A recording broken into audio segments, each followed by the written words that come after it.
Delhi sultans కాలం నుండి మన దేశానికి రాజధానిగా ఢిల్లీ ఉంటున్న విషయం మనందరికీ తెలిసిందే.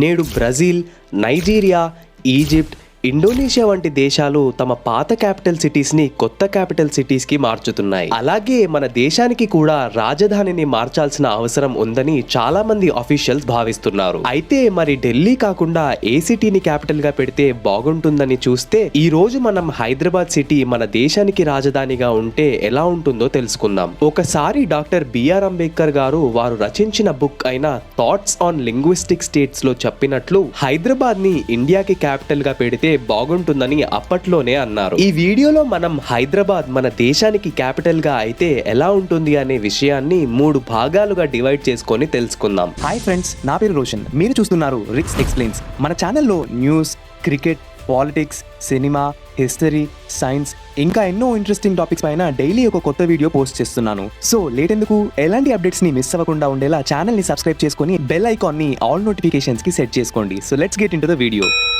Why should India change its capital? Friends, Delhi అంటే మన అందరికీ ముందుగా గుర్తొచ్చేది అక్కడ ఉండే పొల్యూషన్. ప్రపంచంలోనే సెకండ్ మోస్ట్ పొల్యూటెడ్ సిటీ అయిన ఢిల్లీలో పొల్యూషన్ లెవెల్స్ రోజు రోజుకి పెరుగుతూనే వస్తున్నాయి. ఇలా చూస్తే కొద్ది రోజులుగా ప్రపంచంలోనే టాప్ మోస్ట్ పొల్యూటెడ్ సిటీగా మారే ఛాన్సెస్ కూడా ఢిల్లీకి ఉన్నాయి. ఇదే కాకుండా యాజ్ ఎ క్యాపిటల్ గా ఢిల్లీ సిటీకి మెయిన్ డిసడ్వాంటేజ్ ఏంటి అంటే ఇది ఇండియాలోని కంప్లీట్ నార్త్ పార్ట్ లో ఉంది. దీని వల్ల సౌత్ స్టేట్ నుండి ఢిల్లీకి చేరుకోవడం చాలా కష్టం. అదే విధంగా పాకిస్తాన్ అండ్ చైనా బార్డర్స్ కి కూడా ఢిల్లీ చాలా దగ్గరగా ఉంటుంది. సో ఢిల్లీకి ఈ ఎనిమీ కంట్రీస్ నుండి ప్రాబ్లమ్స్ ఎక్కువగా ఉంటాయి. ఇలా ఢిల్లీ మన దేశానికి అఫీషియల్ హెడ్ క్వార్టర్స్ కాబట్టి ఇక్కడికి డైలీ చాలా మంది వస్తూ పోతూ ఉంటారు. దీనివల్ల ఓవర్ క్రౌడింగ్, ఎక్కువ జనాభా, స్లమ్స్ పెరిగిపోవడం, అలాగే పేదరికం లాంటి ప్రాబ్లమ్స్ పెరుగుతూ వస్తున్నాయి. దీనివల్ల ముందు ముందు ఢిల్లీలో నివసించడం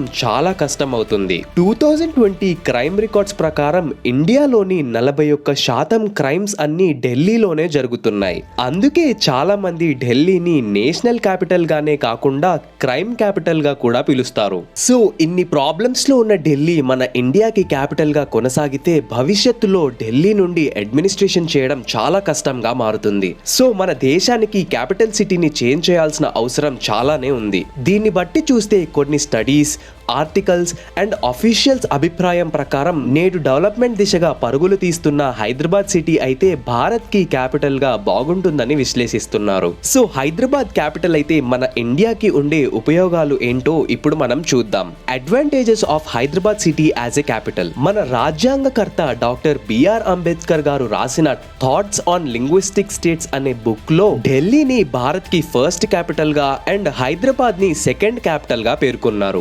అంతేకాకుండా స్వాతంత్రం రాకముందు నుండి హైదరాబాద్ మన దేశంలోనే one of the richest princely states. ఇలా పర్ల్ సిటీగా పిలువబడుతున్న హైదరాబాద్ సిటీ నిజామ్స్ కాలం నుండి ఇండస్ట్రీస్ లో, ఎడ్యుకేషనల్ ఫెసిలిటీస్ లో, చారిత్రాత్మక కట్టడాలలో భారతదేశానికి గర్వకారణంగా నిలుస్తూ వచ్చింది. అయితే ఇలాంటి ప్లేస్ మన దేశానికి క్యాపిటల్ సిటీ అయితే మనకి ఎన్నో అడ్వాంటేజెస్ ఉంటాయి.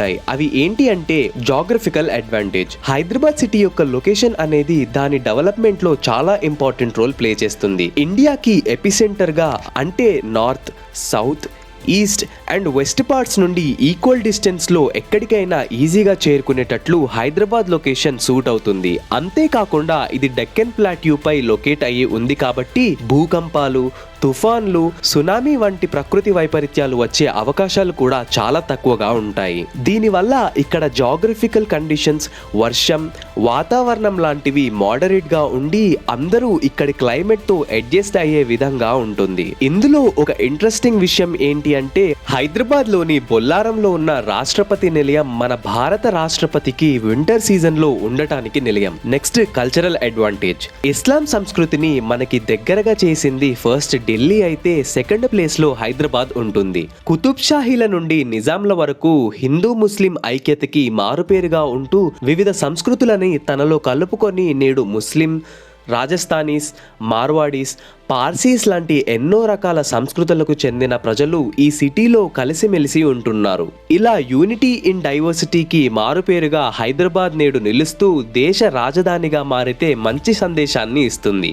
Next linguistic epicentre. తెలుగు వాళ్ళతో పాటు ముస్లిమ్స్ కూడా ఎక్కువగా ఉన్నందున హిందీ అలాగే ఉర్దూ హైదరాబాద్లో చాలా సహజ భాషగా మారిపోయాయి. సో హైదరాబాద్లో మాట్లాడే భాష ఇండియా మొత్తాన్ని కనెక్ట్ చేసేలా ఉంటాయి. ఇది కూడా హైదరాబాద్ క్యాపిటల్ అవ్వడానికి ఒక బిగ్గెస్ట్ అడ్వాంటేజ్. నెక్స్ట్ వచ్చేసి కనెక్టివిటీ.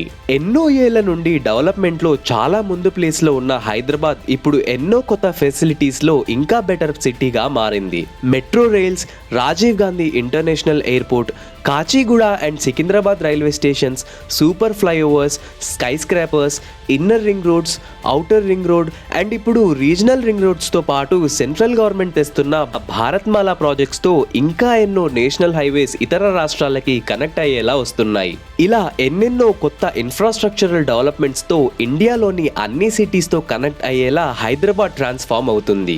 ఇలా ఒక దేశానికి రాజధానిగా అయితే మాత్రం హైదరాబాద్ ఇంకా బెటర్గా డెవలప్ అయ్యే ఛాన్సెస్ కూడా ఉన్నాయి. నెక్స్ట్ చాలా మేజర్ ఎడ్యుకేషనల్ ఇన్స్టిట్యూట్స్ తో ఆపర్చునిటీస్ హైదరాబాద్ ప్రొవైడ్ చేస్తుంది. అంతేకాకుండా గూగుల్, అమెజాన్ లాంటి మేజర్ కంపెనీస్ తో పాటు ఇంకా చాలా మల్టీనేషనల్ కంపెనీస్ వారి హెడ్ క్వార్టర్స్ కూడా ఇక్కడే ఉండటం వల్ల యువతకి చాలా ఉద్యోగ అవకాశాలు హైదరాబాద్ లో అవైలబుల్ ఉన్నాయి. ఇవన్నీ హైదరాబాద్ ని క్యాపిటల్ సిటీగా ఉండటానికి సూట్ అయ్యేలా చేస్తాయి. ఇలా ఇన్ని అడ్వాంటేజెస్ హైదరాబాద్ సిటీలో ఉన్నా కానీ ఇందులో కొన్ని చిక్కులు కూడా ఉన్నాయి. ప్రతి సిటీలో అడ్వాంటేజెసే కాకుండా కొన్ని డిసడ్వాంటేజెస్ కూడా ఉంటాయి కదా. మరి హైదరాబాద్ విషయంలో అవేంటో తెలుసుకుందాం. Problems to be faced if Hyderabad becomes capital city. హైదరాబాద్లో పెరిగిపోతున్న రియల్ ఎస్టేట్ బిజినెస్ వల్ల ఇప్పటికే చాలా కొండలు, గుట్టలు అలాగే సరస్సులు కనుమరుగైపోతున్నాయి. దీనివల్ల హైదరాబాద్లో ఉన్న ప్రకృతి అంతా పోయి మొత్తం ఇండస్ట్రీస్, అపార్ట్మెంట్స్, స్కై స్క్రాపర్స్ తో నిండిపోతుంది.